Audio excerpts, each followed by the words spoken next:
Ready? Here we go. Hey everyone, this is Scott Levin, Chief Peacekeeper. I'm here with a good friend of mine, Sam Mehta. How are you, Sam? Good, Scott. How are you doing? Good. So Sam is with Blue Fire Mortgage Group, a really long-time professional in the mortgage refinance business. Sam, how long have you been in business? 21 years. Oh, and since you're 31 now, that means at 10? Try 44, but sure. Yeah, well, we're actually I got you beat by a year, but so it's the reason I wanted Sam to come on and talk to us or with us for a few minutes is about, obviously, given the mortgage rates and the mortgage climate that's been in existence for a little while now, clients of mine going through divorce and divorce mediation in particular, where they're trying to come up with a collaborative agreement, and they're willing to give and take and figure out solutions that allow, for example, one person to stay in the home and keep the home, but maybe they can't get the other person off the mortgage right now because of the rates being too high. So Sam, if a couple and a family are considering, like, look, we have these kids, we want them to live in this property with this person, but the loan element can't be modified right now. Walk us through some of the things that they should be thinking about in terms of both parties staying on the loan and how that might change in the future and under what circumstances.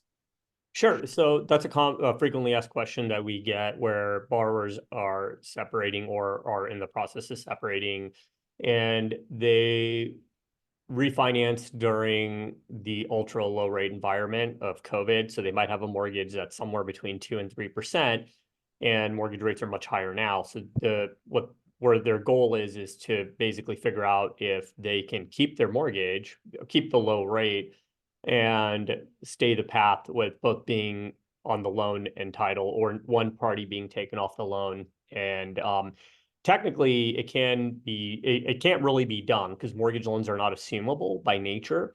However, with the right mediation and cohabitation agreement or marriage settlement agreement in place, it's possible. That's where we refer to people like you, Scott, to help kind of navigate that, because that's a frequently asked question. Now, one of the things we tell borrowers is, look, we understand a lot of times that they don't want to refinance or they can't qualify because rates are higher and it's much more expensive.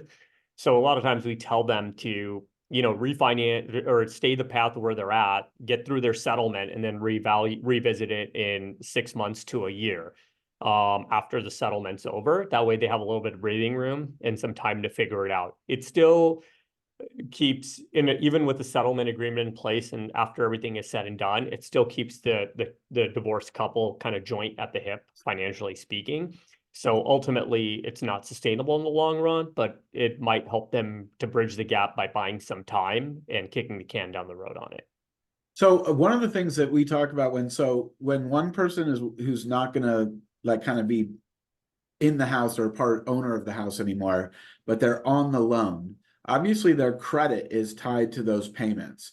But one of the things that I often am told, or what I often mention, is that if they wanted to buy something down the road themselves, is there not a way for this loan to not be considered for their mortgage capacity? So my understanding is that if the payer of the loan makes 12 consecutive monthly payments from a separate account, that this person who's still on the loan, but if they go to qualify for a new loan, that loan won't be considered against their mortgage capacity. Is that 100% of the time? Is that accurate? Yes, that is completely correct. So typically, if you do get where I think what you're trying to say is if a couple goes through the separation process and then they're officially divorced, yeah, they still have the mortgage in their names, but one party is responsible for it, the other is not, and it's outlined in the marriage settlement agreement.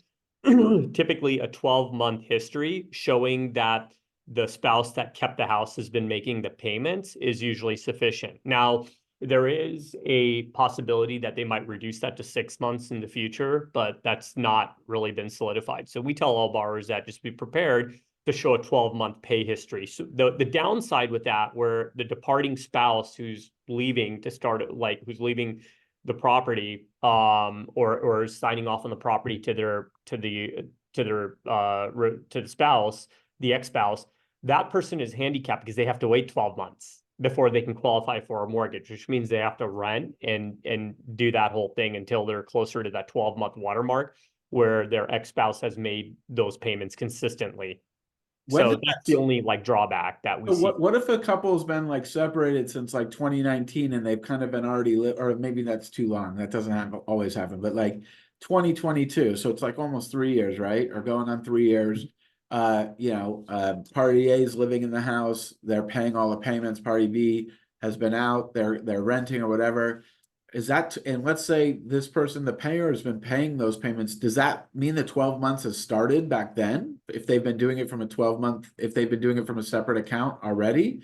Or does it start from like the signing of the settlement agreement or some other period? That's a great question. So it depends. Now, typically, if the payments have been made consistently for 12 months, so let's say they separated, the payments have been going on for 12 months, and then they decide to go through mediation and do all that. Typically, if it's already outlined, it usually goes from the file date, but if the separation agreement has the right verbiage in it to show that the last 12 months were Okay. accounted for, then usually there's some flexibility. It's a little bit of a gray area, but we can work through that. So it's Okay. really important to address that at the beginning of the mediation session with your respective or with the respective mortgage lender who might be able to help navigate them.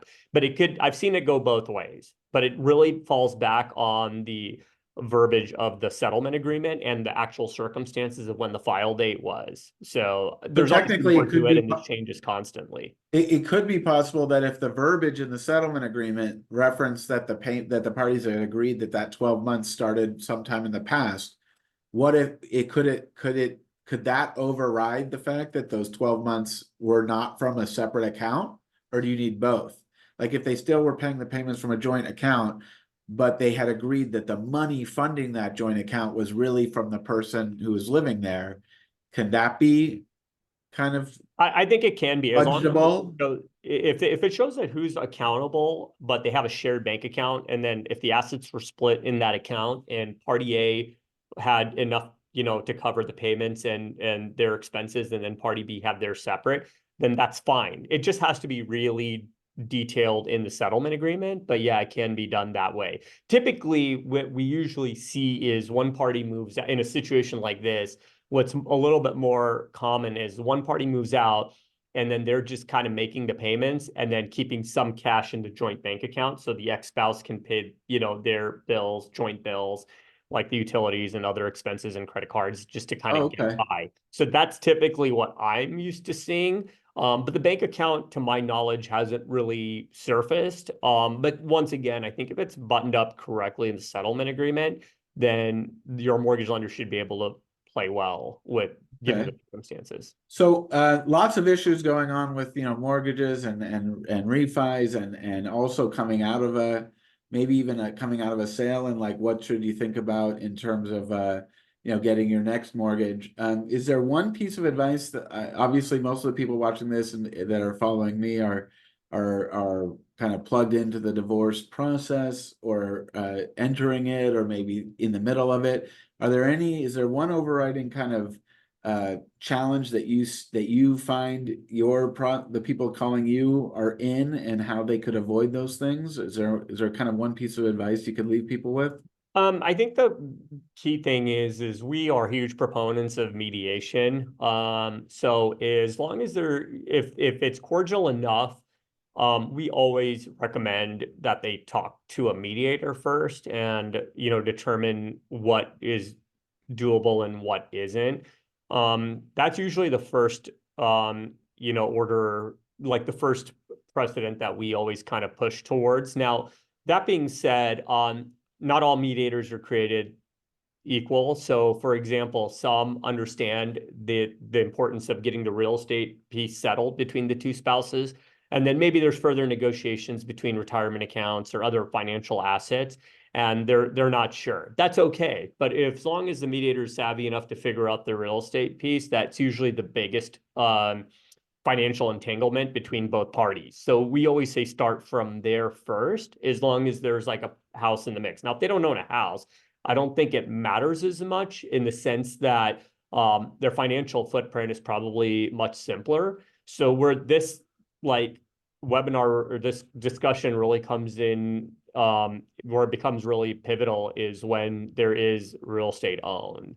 It So does. that's the biggest, I think, differentiator. And that's where a lot of things get complicated because there are some tax questions around vesting, the tax deductions and write-offs, and then mediation. And not all three, along with the mortgage, and not all three play fair with each other at all points in time. So, Totally.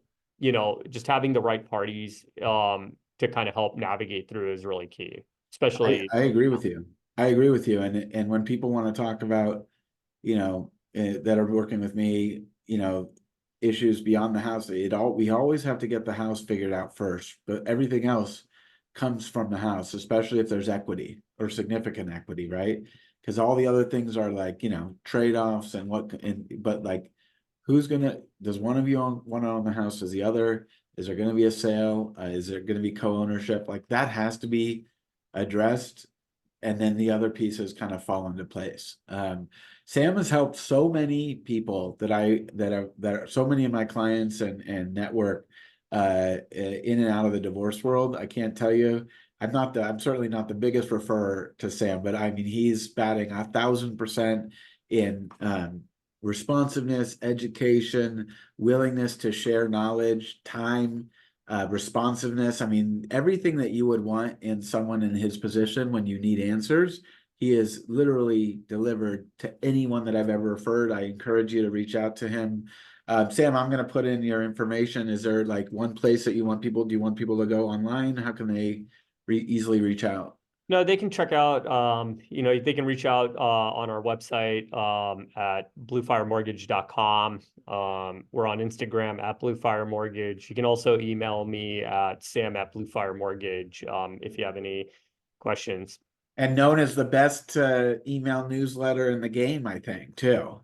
Every Friday, there's thousands of people that look for that email newsletter, and I It is a love good it. newsletter. All right, Sam, I'll talk to you soon. Thank you very much, Scott, for All putting right, this together. I appreciate all your help. all Thank right, you. talk soon.